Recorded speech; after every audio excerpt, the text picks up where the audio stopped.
지난 24일 미국 텍사스주 작은 도시 유벨디에 위치한 롭 초등학교에서 일어나지 말아야 될 끔찍한 총기 난사 사건이 벌어졌습니다. 이번 사건으로 어린이 19명과 성인 2명, 총 21명이 목숨을 잃는 끔찍한 사건이 벌어진 것이죠. 총을 쏜 용의자는 인근 고등학교에 다니는 18살 고등학생이었습니다. 18살이라는 것도 충격인데 그가 쏜 총에 희생당한 어린아이들의 나이가 고작 7세부터 10세까지라는 것입니다. 특별한 이유도 알 수 없고 이유가 있다고 하여도 너무 잔인한 이러한 범행을 보면서 어떻게 사람의 탈을 쓰고 이러한 끔찍한 일을 저지를 수 있는가 질문을 해보기도 하지만 성경은 모든 인간이, 모든 사람이 하나님 앞에서 죄인임을 증거하고 있습니다. 로마서 3장 10절에서 12절까지의 말씀입니다. 기록된 바 의인은 없나니 하나도 없으며 깨닫는 자도 없고 하나님을 찾는 자도 없고 다 치우쳐 함께 무익하게 되고 선을 행하는 자는 없나니 하나도 없도다 라고 말씀합니다. 그래서 사도 바울은 로마서 3장 23절에서 이와 같이 말씀하시는 것입니다. 모든 사람이 죄를 범하였음에 하나님의 영광에 이르지 못하더니 드러나지만 않았지 빛 가운데 거하지 않는 인간의 모습은 단 한 명도 예외가 없이 모두가 철저하게 죄인이라는 사실을 말씀은 증거하고 있습니다. 이 모습이 존 칼빈이 증거하는 전적 타락한 인간의 민낯입니다. 미국이니까 그런 일이 일어나지 우리나라는 안전해 라고 말할 수 있을까요? 아마도 한국도 총기가 미국처럼 풀리게 된다면 엄청나게 많은 총기 사고가 일어나게 될 것입니다. 우리도 하나님 앞에서 항상 죄인이라는 사실을 기억해야 됩니다. 나는 용서받은 죄인이라는 사실을 항상 기억할 때 나를 구원해 주신 하나님의 은혜가 더욱더 커지지 않을 수 없는 것입니다. 죄인이기 때문에 심판을 받을 수밖에 없는 저와 여러분에게 믿음이라고 하는 선물을 주셔서 구원의 은혜를 누리게 하신 그 은혜가 더욱더 커지게 되는 겁니다. 이처럼 하나님의 은혜 안에서만 살면 참으로 좋은데 우리들이 살아가는 사회는 점점 더 악해지는 것 같습니다. 자신들의 생각하는 것이 옳다고 믿으면서 사람이기를 포기하는 그러한 모습으로 살아가는 모습은 비단 오늘 이 시대에만 그런 것이 아닙니다. 성경을 보니까 이처럼 자기의 그 눈에 자신이 보기에 옳은 대로 옳은 소견대로 살아갔던 때가 있었습니다. 바로 사사시대였습니다. 오늘 우리는 사사기의 마지막 장을 살펴보는데 사사라고 하는 특별한 직책에서 유래된 사사기는 가나안 초기 정착을 이끌었던 여호수아가 죽고 나서 이스라엘에는 그 사사라고 불리는 지도자들이 등장을 합니다. 영어로 하면 저지이죠. 사사라고 불려지는 지도자가 등장하는데 이스라엘의 왕정 제도가 도입되면서 사사 시대도 막을 함께 내리게 됩니다. 이스라엘이 하나님을 떠났을 때 하나님은 주변 나라들을 일으키셔서 이스라엘을 치셨습니다. 위기가 닥쳐올 때 이스라엘은 다시 하나님께 간절히 도움을 청하고 하나님의 영이 임한 사사가 등장해서 그 민족을 위기에서 건져내는 겁니다. 사사시대가 어떠했는지를 볼 수 있는 단적인 예가 바로 사사기 2장이에요. 사사기 2장 11절부터 23절의 말씀을 보면은 알 수가 있는데요. 우상을 숭배하는 이스라엘에게 진노하신 하나님은 그들을 이방인들의 손에 넘기셨어요. 그래서 이방의 압제 아래 신음하던 이스라엘은 탄식하고 하나님께 부르짖어 회개합니다. 하나님은 이들의 기도를 응답하셨고 사사를 세워서 이방의 압제로부터 건져내십니다. 그리고 이스라엘에는 다시금 평화가 찾아온 것입니다. 그래서 어떤 특별한 이 사이클이 있어요. 이 사사기를 읽어보면 평화, 배교, 압제, 부르짖음, 사사의 등장, 구원, 그리고 다시 평화. 이러한 사이클이, 이러한 과정이 사사기에는 계속 반복이 됩니다. 21장은 사사기의 마지막 결말입니다. 이스라엘과 베냐민 간의 전쟁의 후속 이야기라고 볼 수 있는데, 왜 이스라엘과 베냐민이 전쟁을 하게 되었을까요? 19장을 보면 우리가 그 내막을 알 수 있습니다. 19장에 보면요, 레위 사람 한 명과 그의 첩이 등장합니다. 거룩하게 구별되어서 하나님을 섬겨야 될 레위인이 첩이 있다는 것 자체가 문제죠. 그런데 그 첩은 어떠한 일이 있었는지는 모르겠지만 성경은 행음하였다라고 말씀합니다. 부정한 일을 했다라는 것이죠. 그리고 남편을 떠나서 아버지 집에 넉 달 동안 머물렀습니다. 레위인은 자신의 첩을 찾으러 왔고 나흘간 대접을 받다가 닷새째에 더 이상 머물 수 없다며 떠납니다. 이제 문제가 여기서부터 시작이 되는데, 기브아에서 하룻밤을 보내게 됩니다. 거기서 누굴 만납니까? 불량배들을 만나게 되는 거예요. 그들이 이 첩을 원합니다. 레위는 피치 못하여 지금 첩을 그들에게 보냈고 밤새도록 그들은 이 첩을 능욕하였어요. 첩은 새벽에 풀려났지만 결국 집으로 돌아오지 못한 채 문지방에서 죽음을 맞이하고 맙니다. 죽은 자신의 첩을 본 레위인은 복수를 원했습니다. 그리고 믿기 어려운 행동을 하였는데요, 첩의 시체를 마디마디 쪼개어서 12조각으로 내었어요. 그리고 이스라엘 모든 지역으로 보냅니다. 첩의 죽음을 조사하고 나서 베냐민 지파와의 전쟁이 일어나게 된 것입니다. 첩을 능욕한 기브아 사람들은 베냐민 지파에 속한 사람들이었기 때문이었어요. 이스라엘 역사 가운데서도 참으로 비극적인 이 전쟁이 바로 베냐민 지파와의 전쟁이에요. 결국 베냐민 지파는 600명을 제외한 전원이 몰살당하고 말았습니다. 내전으로 한 지파가 거의 사라질 위기에 처하자 그때서야 이스라엘 백성들은 현실을 인식하고 대성통곡합니다. 여러분, 이 눈물 우리가 뭐라고 불러요? 악어의 눈물이다라고 부르죠. 악어의 눈물은 위선적인 눈물이라고 부를 때 우리가 악어의 눈물이라고 불러요. 베냐민 지파를 거의 전멸시키고 그들과 결혼으로 엮이지도 않겠다라고 선언한 것 아닙니까? 지파의 씨를 말려버리겠다라고 한 것이었습니다. 그런데 이제 와서 웁니다. 사사기에서 살펴볼 수 있는 이스라엘의 모습은 참으로 많은 생각을 하게 해줍니다. 이방 백성들과는 엮이지 않겠다고 선언한 적이 없었어요. 단 한 번도. 그런데 동족인 베냐민 자손과 지파와는 섞이지 않겠다고 선언을 하였습니다.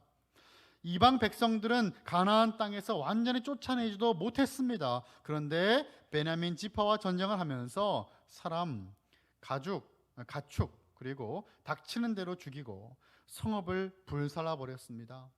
약자에게는 강하고 강자에게는 약한 모습 아닙니까? 이스라엘은 통곡하며 마치 자기들은 엄청나게 의로운 사람인 것처럼 그 가면을 쓰고 있는 것이죠. 오늘 이 본문을 통해서 이스라엘이 흘리는 눈물을 흘리며 뉘우치는 그 모습처럼 보여지지만 실제로 그렇지 않은 모습을 우리는 발견할 수 있습니다. 이들이 뉘우치는 것 같지만 그렇지 않은 모습을 보면서 오늘 우리들의 삶을 돌아보았으면 좋겠습니다. 첫 번째는 그들은 생명을 빼앗고 또 다른 생명을 빼앗았습니다. 여러분, 죄라는 것이 그렇습니다. 한 번 짓는 것은 굉장히 어려운데 두 번째는 처음보다는 쉽습니다. 여러분, 그것이 죄 아닐까요? 베냐민 지파와의 그 전쟁을 통해서 수많은 사람들의 생명을 앗아갔는데 여러분, 또 다른 생명을 빼앗았습니다. 무슨 일이 있었습니까? 오늘 말씀은 아니지만 그 말씀을 보면요, 9절에서 10절을 보시면, 사사기 21장 9절과 10절을 보시면 야베스 길리앗 주민이 백성을 계수할 때 하나도 없었다라는 거예요. 전쟁에 참여하지 않은 겁니다. 그래서 이 회중이 큰 용사 12,000명을 그대로 보내서 야베스 길리앗 주민과 부녀와 어린 아이들을 도륙하였습니다. 한 번이 아니고 여러 번이 걸쳐진 죄였다라는 것입니다. 이스라엘 백성 참으로 악함을 하나님 앞에서 저질렀다라는 것이죠. 그리고 나서 이 베냐민 지파가 얼마 남지 않은 모습을 보면서 자신의 딸들을 그들에게 내어주지 않는 그 이유, 내어주지 못한 이유를 설명합니다. 그것이 바로 18절에 나와 있는 말씀이에요. 18절입니다. 그러나 우리가 우리의 딸을 그들의 아내로 주지 못하리니 이는 이스라엘 자손이 맹세하여 이르기를 딸을 베냐민에게 아내로 주는 자는 저주를 받으리라 하였음이로라 하니라. 아멘. 베냐민 지파 사람들에게 자신의 딸들을 주지 못하는 그 이유가 하나님께 맹세했기 때문이라고 말을 하는 것입니다. 이미 자신들의 그 딸들을 베냐민 지파에게 주지 않기로 맹세를 했어요. 그러니까 지금 베냐민 지파가 거의 멸족이 되다시피 했는데 이러지도 저러지도 못하는 상황이 되어버린 것입니다. 국립 끝에 내린 결론이 무엇입니까? 바로 그들이 도륙한 야베스 길르앗 주민들의 남겨진 여인들을 그들의 와이프로 내어주는 것이었습니다. 11절입니다. 너희가 행할 일은 모든 남자와 및 남자와 잔 여자를 진멸하고 바로 바칠 것이니라 하였더라. 근데 여러분, 여기서 참으로 우리가 주목해야 될 단어가 있습니다.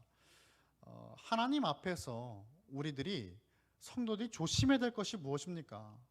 하나님의 말씀을 하나님의 말씀으로 해석하는 거예요. 하나님의 말씀이 아닌데 하나님의 말씀으로 잘못 오용할 때가 얼마나 많이 있습니까? 하나님이 하라 그랬다는 거예요. 근데 하나님이 하라고 하신 적이 없어요. 여러분, 그럴 때가 참으로 많이 있습니다. 오늘 본문이 그런 말씀이에요. 11절에서 너희가 행할 일은 모든 남자 및 남자와 잔 여자를 진멸하여 라고 하는 진멸은요, 여기 쓰여진 히브리 단어는 하람이라고 하는 단어가 쓰였습니다. 하람. 이 단어는요, 여호수아 시대의 가나안 정복에서 성전이라고도 하는 거룩한 전쟁에 쓰인 용어입니다. Holy War. 이게 이제 거룩한 전쟁, 성전이라고 하는데, 하람은 하나님께 여호와께 온전히 구별하여서 드리는 목적으로 멸망시키는 것을 의미합니다. 모든 것을 다 죽이는 거예요. 그래서 하람의 명사형이 헤렘인데, 이 헤렘은 봉헌물을 의미합니다. 지금까지 헤렘 전쟁은 이방 민족, 하나님과 원수된 이들과 치르는 전쟁이었어요. 그런데 이스라엘은 이 헤렘 전쟁을 자신들의 동족, 이 길랏 야베스를 징벌하는 데 사용합니다. 하나님께서 그렇게 하라고 명령하신 것도 아닙니다. 만약 하나님께서 그렇게 하라고 하셨다면 당연히 진멸해야 되는 것이 마땅합니다. 그런데 하나님은 그렇게 야베스 길리앗 주민들을 진멸하라고 하신 적이 없어요. 만약 하나님께 드리는 맹세가 성급한 마음에 실수한 것이라면 여러분, 이들의 그 맹세 철수할 수 있습니다. 속죄제를 뒤로 돌이킬 수 있는 방법이 있었어요. 그러니까 베냐민 지파 사람들에게 자신들의 아내 그 딸들을 주는 것 말이죠. 레위기 5장 4절에서 6절이에요. 만일 누구든지 입술로 맹세하여 악한 일이든 선한 일이든지 하리라고 함부로 말하면 그 사람이 함부로 말하여 맹세한 것이 무엇이든지 그가 깨닫지 못하다가 그것을 깨닫게 되었을 때에는 그 중 하나가 그에게 허물이 있을 것이니 이 중 하나에 허물이 있을 때에는 아무 일에 잘못하였노라 자복하고 그 잘못으로 말미암아 여호와께 속죄제를 드리되 양떼 암컷 어린 양이나 염소를 끌어다가 속죄제를 드릴 것이요 제사장은 그의 허물을 위하여 속죄할지니라. 아멘. 여러분, 섣불리 맹세하였다가 그것이 잘못된 것임을 깨닫게 될 때 하나님은 돌이킬 방법을 주셨습니다. 이렇게 베냐민 지파에게 자신들의 딸을 주지 않겠다고 한 맹세 말고도 여러분, 사사 중에 입다라고 하는 인물이 있어요. 하나님께 서원을 하는데 어떤 서원을 했습니까? 암몬과의 전쟁에서 승리하고 돌아올 때에 누구든지 자기를 가장 먼저 영접하는 자를 번제로 드리겠다라고 하였습니다. 그리고 그가 처음으로 만난 사람은 누구였어요? 그의 외동딸이었습니다. 만나서는 안 될 사람을 만나게 되어버린 것입니다. 결국에는 소원대로 바치지 않았습니까? 여러분, 이 모습을 보면서 우리는 무엇을 깨닫게 됩니까? 소원은 마음대로 하면 안 되겠구나. 여러분, 그것을 깨달으시면 좀 더 성경을 잘 보셔야 돼요. 그 당시 하나님은 이방 신들처럼 사람을 제물로 바치지 말라고 하셨습니다. 사람을 제물로 바치는 하나님 원하시지 않아요. 당시 가나안의 더러운 문화에 익숙해져 버린 것입니다. 하나님께서 무엇을 원하시는지 그도 잘 알지 못했던 겁니다. 오히려 하나님은 지금 속죄제를 통하여서 하나님께 맹세한 것을 다시 돌이킬 수 있다라는 방법을 알려주셨음에도 불구하고 그것을 하지 않고 있습니다. 자기들이 판단하고 자기들이 보기 옳다고 여겨지는 것을 행하는 것입니다. 이러한 모습은 오늘을 살아가는 우리들의 삶에서도 쉽게 찾아볼 수 있습니다. 내가 보기에 괜찮은 모습으로, 내가 보기에 옳은 모습으로 우리는 하나님을 섬기려고 합니다. 하지만 그 모습은 옳지 않습니다. 하나님께서 원하시는 모습으로 섬겨야 된다라고 하는 것입니다. 하나님께서 기뻐하시는 모습으로 우리는 예배해야 되는 것입니다. 이스라엘 백성들은 자신들이 성급하게 하는 맹세를 돌이키기보다는 저주를 받지 않기 위해서, 저주를 피하기 위해서 또다시 하나님 보시기에 악한 일을 행하게 됩니다. 사랑하는 성도 여러분, 우리들은 어떻습니까?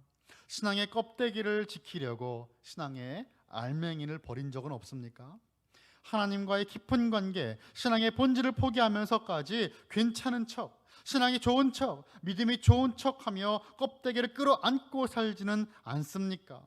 물론 그렇게 처음부터 의도하지는 않았을 것입니다. 더 잘하려고 하였겠지요. 그런데 결과를 보면 어떻습니까? 알맹이는 언제부턴가 사라져 버려 있고 껍데기만 남아 있는 거예요. 요한계시록 3장 1절을 보시면요, 충격적인 주님의 메시지가 있습니다. 사대교회에게 보내는 주님의 말씀입니다. 우리 화면을 보시고 우리 한 목소리로 같이 읽어보겠습니다. 시작.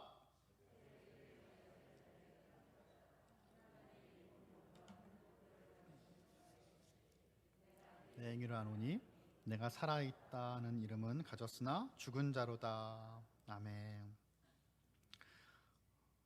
내가 살아있다 하는 이름은 가졌지만 죽은 자다라고 말씀하십니다. 살아있는 자의 이름은 있지만 죽은 자의 이름과 같다는 것입니다. 교회에 문패는 달려있지만 주님 보시기에 그 교회는 기능을 잃어버린 죽은 교회 같다라는 것입니다. 우리들의 삶은 어떠한 삶입니까? 껍데기는 아름답고 화려한데 알맹이는 하루 남아있지 아니하는, 주님 보시기에 거룩한 열매는 하나도 없는 그러한 모습은 아닙니까? 여러분, 지금 죽은 자와 같은 이에게 우리 주님은 왜 편지를 하시는 겁니까? 사대교회에게 보내는 편지잖아요. 주님은 회복을 원하시기 때문에 이 말씀을 전하시는 거예요. 우리가 말씀을 통해서 우리의 현주소를 발견하였다면 이제는 말씀에서 원하시는 하나님의 뜻을 발견해야 됩니다. 하나님은 오늘도 우리 회복을 원하고 계세요. 여러분, 그러니 이런 말씀을 주신 거예요.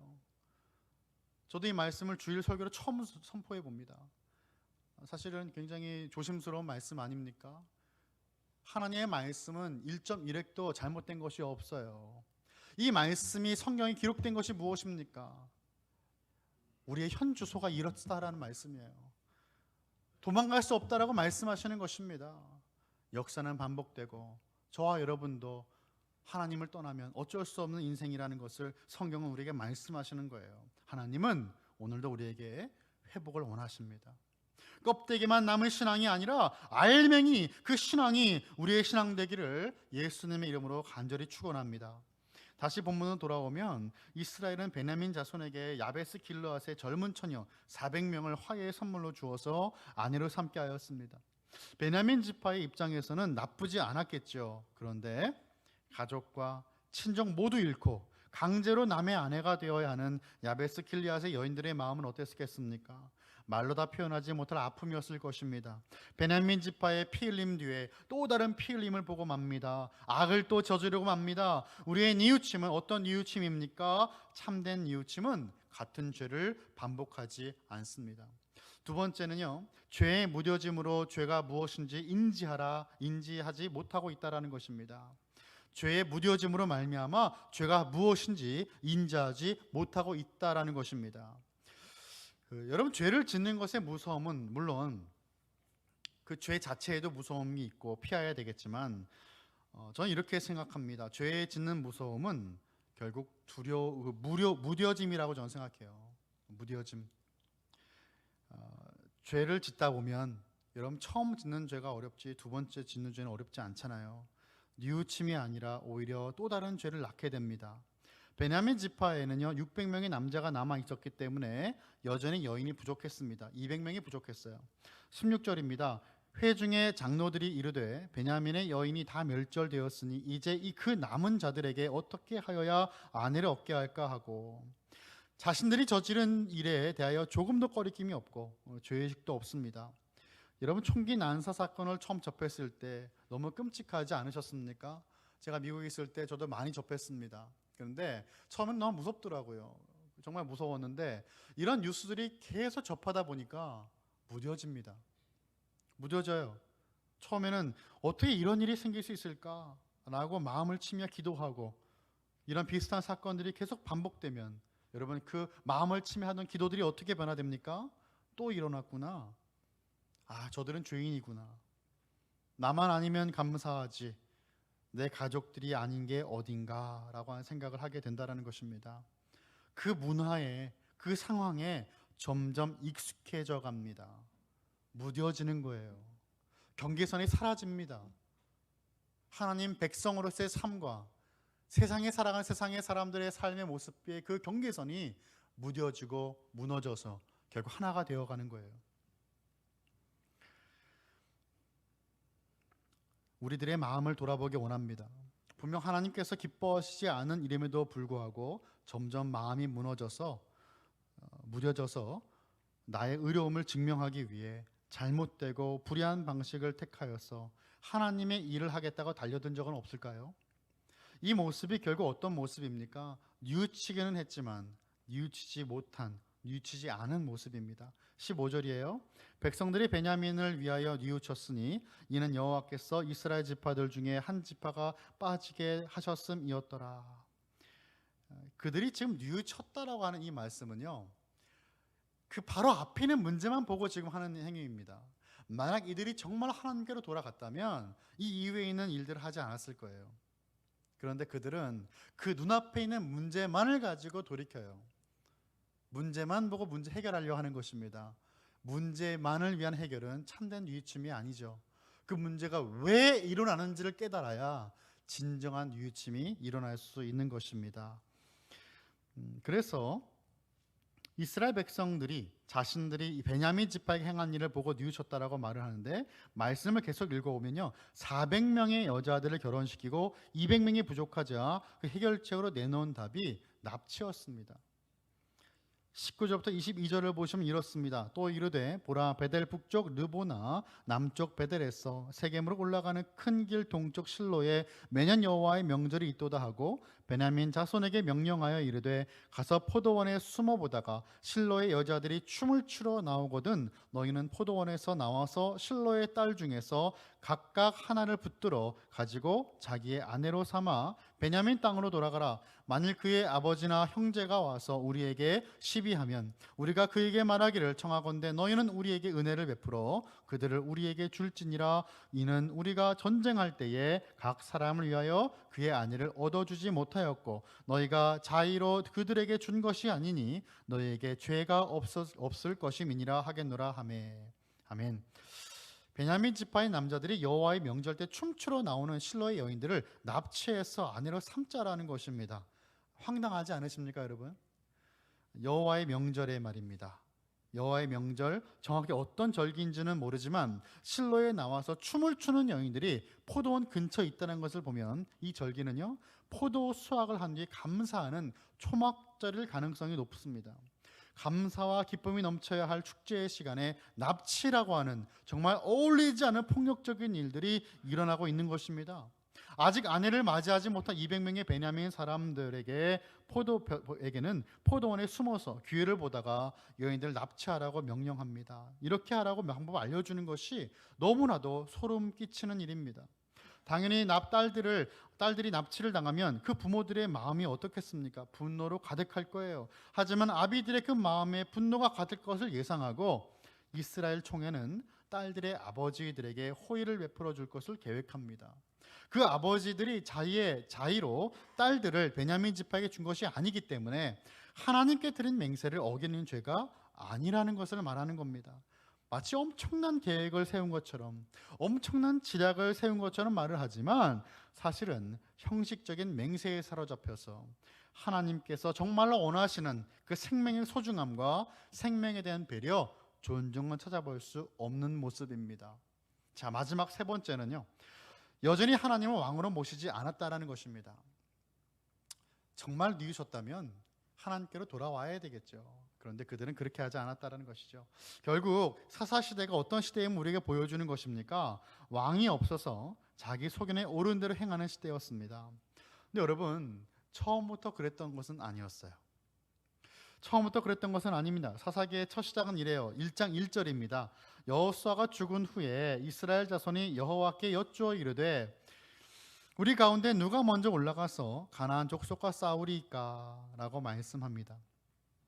사사기는요, 이스라엘이 여호와 하나님께 엽줍는 것으로 기도하는 것으로 시작되었지만 마지막은 왕이 없는 이스라엘로 드러내며 끝을 맺었습니다. 21장 25절입니다. 우리 한번 같이 읽어볼까요? 25절 시작. 그때 이스라엘의 왕이 없으므로 사람이 각기 자기의 소견에 오른 대로 행하였더라. 아멘. 인간 왕이, 사람 왕이 이스라엘에게 없었다라는 것입니다.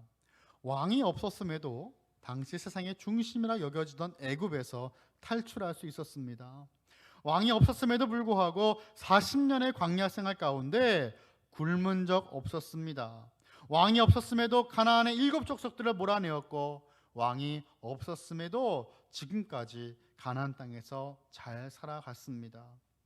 어려운 일과 상황이 생길 때마다 하나님은 사사들을 통해 역사하셨고 통치하셨어요. 그러면 이스라엘은 왕이 없으므로 무엇을 볼 수 있어야 됩니까? 왕의 빈자리에서 하나님의 자리를 발견해야 되었습니다. 왕의 빈자리를 눈에 보이는 왕으로 채울 것이 아니라 눈에 보이지 않는 하나님으로 가득 채워야 되었습니다. 이스라엘에게 없는 것은 인간의 왕이 아니라 왕이신 하나님이 그들에게 없었습니다. 말씀을 마칩니다. 사랑하는 성도 여러분, 여러분은 하나님 앞에 뉘우치셨습니까? 회개하고 예수 그리스도를 믿음으로 하나님의 자녀가 되는 권세를 누리고 계십니까? 뉘우침은 매 순간순간 있어야 합니다. 오늘도 우리가 잘못된 방향으로 가고 있다고 느낀다면 바로 그 자리에서 돌이켜야 됩니다. 죄가 또 다른 죄를 낳기 전에, 같은 죄를 반복하기 전에, 죄가 무뎌지기 전에 돌이키시기를 축원합니다. 그리고 눈에 보이지 않는 하나님을 믿음의 눈으로 바라보며 내 삶의 주인으로, 내 삶의 보좌에 모시고 나의 왕으로 온전히 모시는 저와 여러분, 우리 사랑하는 칼빈교회 모든 성도들 다 되시기를 예수 그리스도 이름으로 간절히 축원합니다.